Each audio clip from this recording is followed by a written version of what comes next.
Eva, y ahora pasamos a este espacio en donde habitualmente hablamos de diversos temas que tienen que ver de algún modo con la abogacía. Y hoy un tema más que importante y más que interesante también, porque cómo se vincula la abogacía, por ejemplo, con la inteligencia artificial.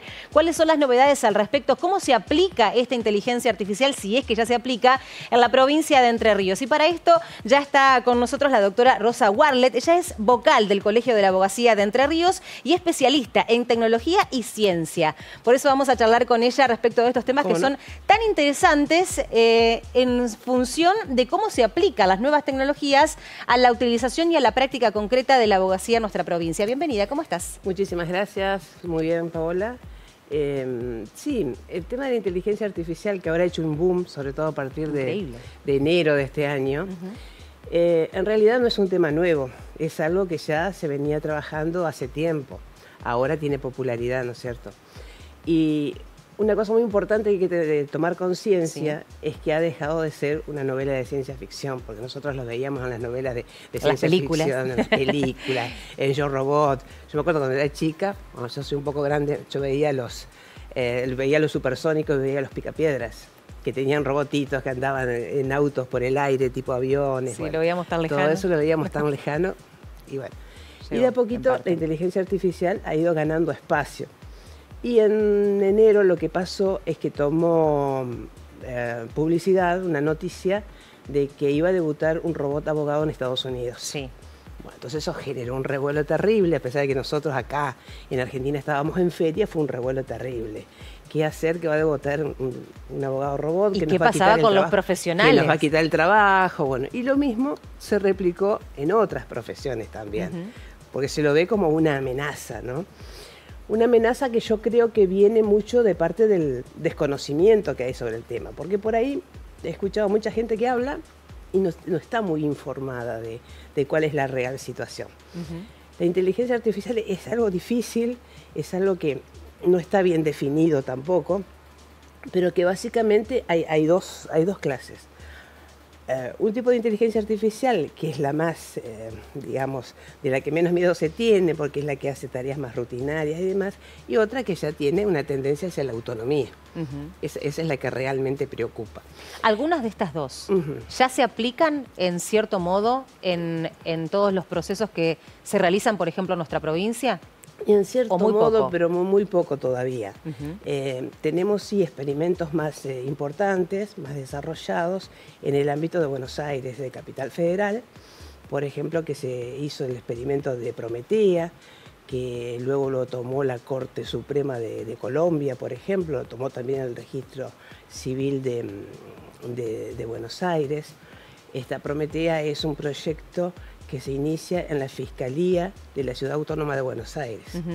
Y luego también ahora se están haciendo estudios en la UBA con relación siempre a Prometea, que se va perfeccionando, ¿no?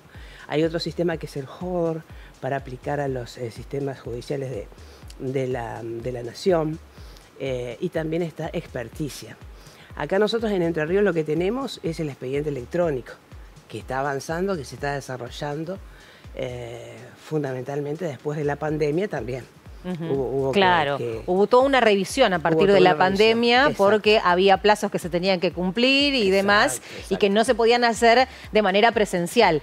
Esto incentivó a que de algún modo se vaya virando a toda esta cuestión más virtual, precisamente porque no había otro modo. En contexto de pandemia no había otro modo de hacerlo. Y nosotros en Entre Ríos tuvimos la suerte, o la previsión tal vez, de que estábamos preparados para enfrentarlo. Bien. Porque ya desde el año 2017, 2018 se venía implementando todo lo que es el sistema electrónico, que se implementó en toda la provincia. ¿Esto qué posibilita? De notificación, las notificaciones electrónicas, posibilita que yo desde mi estudio me entere de lo que pasó en el expediente, porque ni siquiera hacemos cédulas en Entre Ríos, ¿no? Vemos al expediente y ahí quedamos notificados.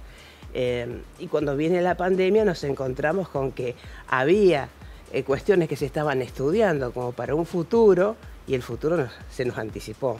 Entonces hubo que implementar ese expediente electrónico con la subida electrónica de escritos. Y en eso el colegio colaboró y prestó su apoyo, digamos. O sea, es un emprendimiento del Poder Judicial, pero el colegio estuvo de acuerdo porque era la forma de asegurarnos la continuidad laboral. Tal cual. Y hablando de continuidad sí. laboral, ¿puede llegar en un futuro no tan lejano a haber robots, abogados, abogadas? Yo no estoy de acuerdo con el término. Ajá, ¿por qué no? Porque abogado identifica a un ser humano. O sea, para ser abogado se necesita ser una persona que ha estudiado una carrera universitaria, que se ha recibido y que se matricula en un colegio. Y todo está pensado en función de la persona humana. O sea, hoy por hoy eso no va a ocurrir. Aparte, por ejemplo, a esto que se le tenía miedo, que era el debut del abogado robot, como se lo llamó, yo no lo creo posible, porque hay algo que tenemos nosotros que no tiene el robot, que es la empatía, por ejemplo. Tenemos sentimientos, el robot no tiene sentimientos. Vos le preguntás a un robot, ¿qué opinión tenés de esto? No te da una opinión, te dice, están estas líneas, estas corrientes de opinión, pero no te dice yo pienso tal cosa. O yo siento o que yo puedo decir porque que... no tiene sentimientos, no tiene emociones. Y para nuestro trabajo es fundamental tener emociones y tener sentimientos también. Uno los maneja, por supuesto. Pero yo creo que en vez de tener miedo, lo que hay que hacer es trabajar. Es trabajar para ver la forma en que nosotros podamos seguir trabajando. O sea... readaptarse. Readecuarse. Hay que adaptarse a las circunstancias. El miedo es lo peor que puede acontecer porque el miedo inmoviliza. Entonces, sí, tal cual. Yo lo que tengo que hacer es buscar la forma. Y yo creo que nosotros, los abogados, tenemos algunas cuestiones a favor. Por ejemplo, el trato con el cliente es único, es personal. Otra cuestión que nos puede favorecer es la oralidad, que es el sistema que se ha implementado en Entre Ríos a partir del 2018. ¿Y por qué nos puede favorecer? Porque es todo una gran adrenalina ir a una audiencia, que esté el juez recibiendo las declaraciones, que esté el testigo, y uno tiene que estar pendiente, toda una preparación previa, y uno tiene que estar pendiente de lo que ocurre ahí. Y yo creo que a eso una inteligencia artificial no lo puede hacer. Escuché y leí por ahí que había un escrito que había sido presentado, no me acuerdo si es un caso en la República Argentina, pero en donde hubo una sanción por parte de un juez porque utilizó la inteligencia artificial para hacer un escrito. El juez advierte esta situación y sanciona el abogado o la abogada, no me acuerdo específicamente cómo había sido el caso. Pero digo, ya se está en alerta también ante la posible utilización de la inteligencia artificial cuando esto todavía no está de algún modo regulado. No está regulado. O sea, el caso ese que vos decís fue en Estados Unidos. Un abogado tenía que contestar una demanda contra Bianca, es una empresa aérea, y utilizó el ChatGPT o GTP, que es el que todo el mundo usa en este momento, ¿no? Y entonces la contestación fue totalmente ajustada a lo que él necesitaba, exacta. El juez no encontró los antecedentes que citaba, los fallos de jurisprudencia, entonces los buscó. Le preguntó al abogado y dice, no, lo escribió el chat. Claro. Pero ese fue un error del abogado. Por supuesto. Porque yo soy responsable como abogada de lo que presento en un juzgado. Entonces, más allá de lo que me diga el chat, que me puede ayudar a conseguir información rápida, yo la tengo que verificar. Pero de allí, además, copiar textual y enviar eso al juzgado, digo, realmente habrá un déficit en cuanto al profesionalismo, en este caso de Lo que se quiere persona. hacer es que el chat, las inteligencias artificiales, colaboren con la tarea nuestra, o sea, en la parte más rutinaria, en el procesamiento de información, en el análisis de documentos, pero siempre tiene que estar la persona, el ser humano, tiene que estar siempre y la mirada crítica del profesional criticando, también. Claro, y aparte ser responsable. Acá en Argentina, en cuanto a regulación que vos me decías, hay algunas normas que refieren a aspectos puntuales, como por ejemplo la Ley de Protección de Datos. Hay un proyecto presentado en diputados por Facundo Manes, que todavía no se han tenido muchas noticias de eso, no ha sido sancionado.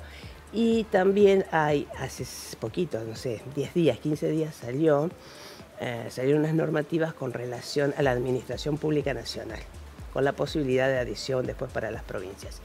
Y a nivel mundial tenemos la Unión Europea, es la que está más avanzada, que tiene un reglamento de datos personales que es muy estricto, y ahora se está analizando un reglamento de inteligencia artificial, que lo que hace ese reglamento es apoyarse en las normas éticas y también hace una clasificación de la inteligencia artificial de acuerdo a la peligrosidad. Bien.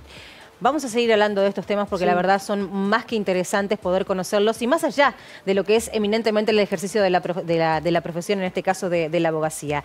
La doctora Rosa Warlet con nosotros, ella es vocal del Colegio de la Abogacía y especialista en tecnología y ciencia. Luego nos va a contar, porque está llevando adelante también tareas de capacitación en la Universidad Católica Argentina, obviamente relacionado a estos temas que están más que interesantes poder dar a conocer. Muchas gracias por estar. No, por favor.